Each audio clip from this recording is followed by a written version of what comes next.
Hello, my name is Vanita Nevis. Welcome to my home, and I welcome you to the Brown Couch.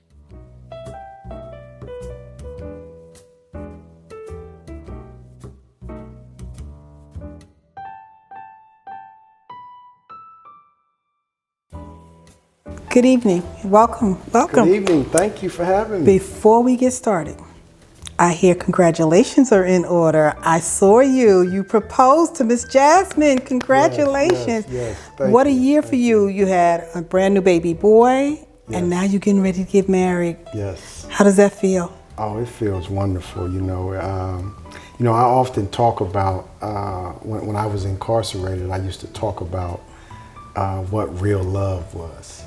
One of the things that I tell Jasmine is that, she's getting me in the best years of my life because I played all the games.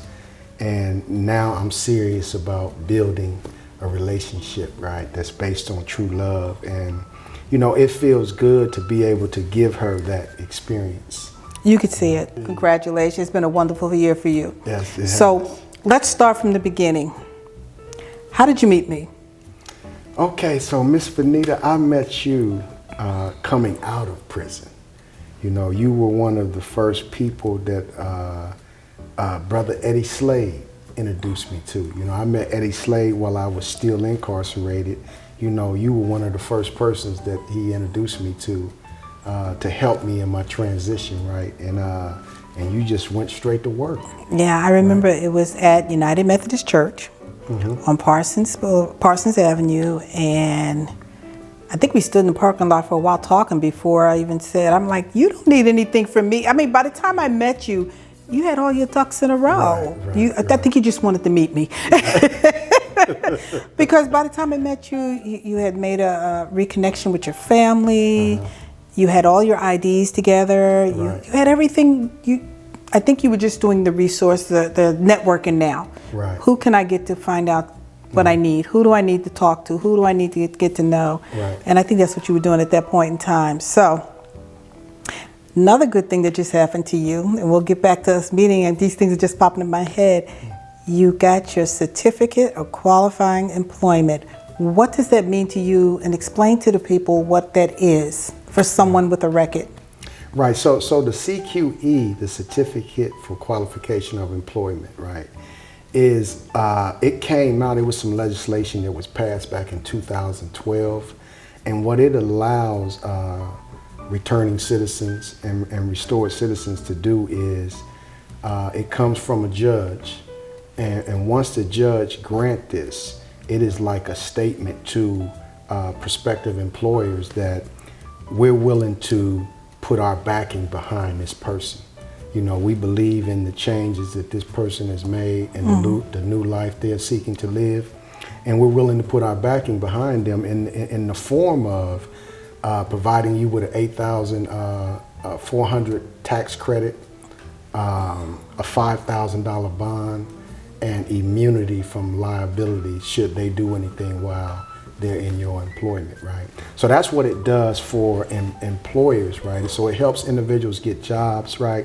But another way that I use it is, just telling individuals this is a marketing tool to help market yourself with, right? So once you're able to get this, then it becomes that tool that you can go to not only an employer, but you can go to like a landlord, right? Who is seeking to say, because of your felony, we're not going to get you housing.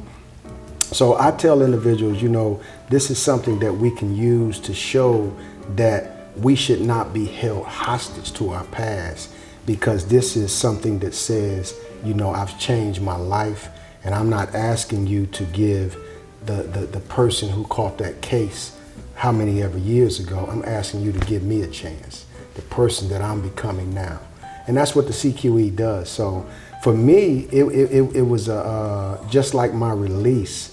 When I got released, the state opposed it because of my felony background. Mm-hmm. And when I went to get the CQE, they opposed that as well because of my felony background. But my judge, Judge Mark Serrett, right? He was one who could see change. Mm-hmm. you know, and Exactly. And he shot the state down, and granted that certificate for me. So the judge you went before was the judge who sentenced you? No, he was not the judge who sentenced me, Okay. but he was the judge who took over my case. Okay. Because the case that I went back before him on originated in like 1984. Wow. Right, so the judge that was there, he's no longer there, but so all of the cases that he had, you know, went on to future judges, and then Mark Serrett was the one who ultimately got that case. So he was the one I went before to petition to get out of prison after the state had given me the additional time when I completed my Fed time. So one of the things that we never discussed, but I know of this, that you were on probation and parole, both from the state and the federal. How does that come to be? How does a person become on both? Okay, so in my case, you know, my if I could go back, you know, rather than starting somewhere, Start in the middle. You know, my life, I spent a lot of time in detention centers and prisons, you know, due to trauma. You know, that's something that I talk about a lot, is the trauma that I went through in my life in terms of sexual abuse at the age of 9. Wow. And, you know, that was something that, you know, I held within for so many years, and I never talked about it, you know, and it wreaked havoc in my life. And that havoc played out in the form of self-destructiveness and criminal activity. You know, so I was in, like, I think I went to 5 juvenile institutions throughout my, beginning at the age of 12. And then the last one that I got out of, I believe I was 17. And 2 months later, I caught a robbery case. So at this point, the state was done with me. You know, we're going to bound him over to be tried as an adult, right? Which is, that's what they did. They bound me over, tried me as an adult. So my first state sentence was 4 to 15 years. At the age of 17? No, I was bound over at 17, but by the time they sentenced me, I was 18. Okay. You know, so I served 4 years on that sentence, and I was released, and then ultimately I caught the federal case, which gave me 32 years. Wow. And I ended up serving 23 years on that case. You know, I had been in touch with the state for many years, Right. you know, showing them what I was doing, the changes that I had made. I had letters from wardens, you know, department heads, community volunteers about the person that I had become. And the state, all they said, well, you know, we'll see you when you get back here. We'll see you when you get back After 23 years? Yeah, they was just, I mean, this After 23 years? This was over a period of 23 years where they were telling me this, that we'll see you when you get back here. So, you know, other people who had experienced that were telling me, well, you know, once you get there, they usually process you out and let you go, right? So when I got there, after 23 years, that's what I was looking for them to process me out. And instead, you know, they brought up what I did, you know, how I caught another case after I got out, and they sentenced me to 48 more months, you know. So that's what I ended up fighting to get from up under. And the main argument I was making to this judge, Mark Serrett, was that had I caught this case during this day and time, they would not have been asking what's wrong with me. They would have been asking what happened to me, because my life was clearly traumatized. You know, so for people who are trauma informed, you know, they look at things like that. They look at self-destructive behavior, right? And they try to deal with that, you know, in terms of what has happened to this person, you know. So that's one of the things that he recognized, and he released me, right? So when he released me on shock probation, right, I was already on, I had supervised release from the federals. When after I served the 23 years, they had given me 5 years supervised release. So by the judge releasing me on super shock, I was also on probation.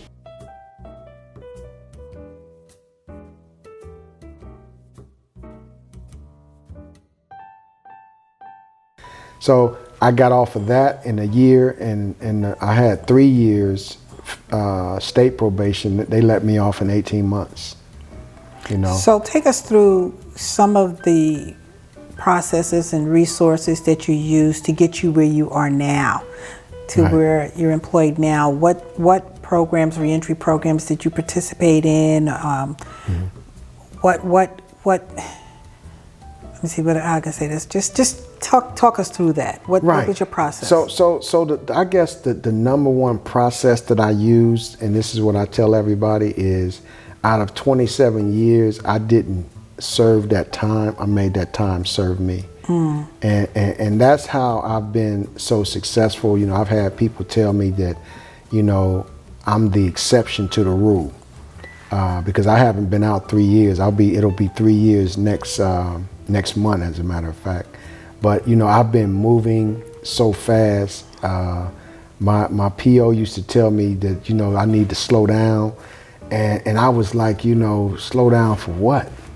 You know, I had so much energy and so many things I wanted to do that I was just moving, and I've been moving. So how that happened was, you know, I met Dr.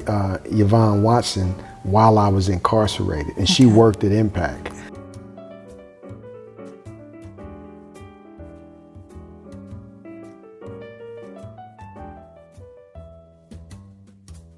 So she had a nonprofit of her own called For My Wish Foundation. And she used to come in London, and she did reentry programming there for individuals who were about to get out within a year. And even though I still had to see the parole board at that time, I was in court fighting my case. And I was telling her that I'm getting ready to get out, because I was convinced that, you know, it's my time, I'm getting ready to get out. And so I was telling her I was getting ready to get out. I told her that, you know, my first job is going to be making about $15 an hour. And, you know, so I was projecting and seeing what I was going to do. Exactly. And then I was also telling her this is the type of work that I want to do. I wanted to work with juvenile reentry and or juvenile delinquency, and reentry work was the type of work that I wanted to do. So she used to tell me, you know, well, come to the Impact when you get out, right? So I got out in April. In May, I was at the Impact, and I went through the program that they had at that time, which was Employment Plus. It was a 3-week reentry program. Well, it wasn't a reentry program. It was more like a work readiness program. And then once I completed the program, I used to always go back up there and talk with them, talk to her, just telling her, you know, this is the type of work I want to do. Y'all ain't got no positions open for me. And she was like, so one day I came in, and she had a class, and she was like, won't you take about 15 minutes to speak to my class? Really? Right? And that 15 minutes turned into 45 minutes. Wow. Right? So she was like, I'm going to get you a job here. Right? And so that's how it started.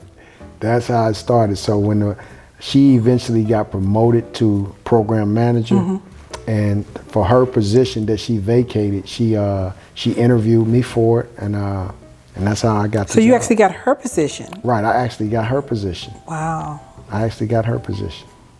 And you know, so I've still been at Impact. You know, Impact has been a great launching pad for me. You know, I've learned a lot. And I love the work that I do at Impact, because Impact is a comprehensive program, you know, that helps individuals truly become self-sufficient, whether it's, you know, you coming in for rental assistance or utility assistance, and realizing, well, I need a job. So we got the work readiness program, or, you know, you needing a reentry program because you just got out of prison. You know, it's just an all-around comprehensive program to really help individuals get on that path of self-sufficiency. So that's a job. You got a new wife coming. You got a new baby. That can't be all it. What else is there for you? What are you trying to launch for yourself? Okay, so yeah, this is something that I've worked on, and I was just talking about this with the class, because we're in cohort now. And, you know, so I'm always sharing my life with them, because I tell them, you know, what has been done can be done again. And what I mean by that is that I came home with nothing. You know, I came home with nothing. After 27 years, there was nothing, right? You know, I was greeted by, you know, family members. You know, I had a good support base, but I came home building from nothing. I used to tell people that they could let me go tomorrow, butt naked with a nail and a nickel. Mm-hmm. And I'm gonna invest that nickel and build something with that nail. So that's been my mindset since I came home. I like that. Repeat right? that. What? They could let me go tomorrow, butt naked, with nothing but a nail and a nickel. A nail and a nickel. Right. And I'm gonna build something with that nail, and I'm gonna invest that nickel, and I'm gonna come up. I think you've done that. Do you find that it's when you're teaching these classes that they're more relatable to someone who's been through the journey opposed to someone who's an educator and not been through the journey? Oh, absolutely. I mean, that's something that I advocate very strongly. And where I got that notion from was, you know, some years back, I came across a book called Convict Criminology. Mm-hmm. And what this book was based on was, it was a compilation of authors who were restored citizens, you know, who had done time back when you could go to college while you were in prison and get degrees. All right, so they went back in the 70s and the 80s, and many of them got their degrees. They got out and went on to get doctorate degrees, and now they're teaching in major universities throughout the United States. What they advocated in that book is that having had that lived experience, you know, they were better able to relate to the types of policies and laws that would be, that would represent restorative justice principles. Mm-hmm. Tell me a little bit about your endeavors. What are you looking for you? What is in the stars for Mujeddid, for the future? So when I came home, well, let me go back a little further. This business idea I had like 20 years ago, I called it the Faith Foundation. And FAITH is an acronym for Facilitating Assistance in Transitional Healing, right? Say that one more time for our audience. FAITH is an acronym for Facilitating Assistance in Transitional Healing. Hallelujah. Right? Mm-hmm. So this idea came to me. Well, actually, it was, I'm not going to say it came to me. It was actually given to me by the head chaplain in one of the institutions I was at. Because it was a name that he wanted to use for something that he was, I think it was called the Juvenile Justice Project is what he ultimately called it. Mm-hmm. His name was Chaplain Warren Dolphus. He has since passed, right? But he was a chaplain who befriended me while I was incarcerated.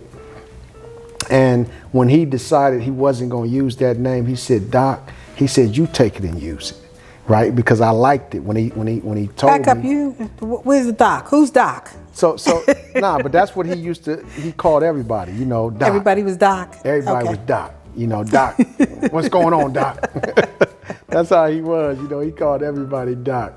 So he said, "You take it and use it," right? So it stayed with me. So I wrote a business plan based on this name, the Faith Foundation. And the work that I initially wanted to do with it was similar to what Horizons does, right? When I went through the Horizon program, it kind of helped to shape it in even more in terms of what I could do here in Ohio. But then once I got out and I began to see what the need was out here, right, it took another shape, but with the same idea, but just another shape, you know, and that shape is providing transitional housing for individuals that are coming out of prison, you know. So I look at my my transition out, and I had a little bit more support than some people most have. People do, right. Yes, exactly. So I had a place to stay. I stayed with my mom for the first 6 months I was out. And then I was able to get my own place after 6 months. But everybody is not so fortunate exactly. to do that, right?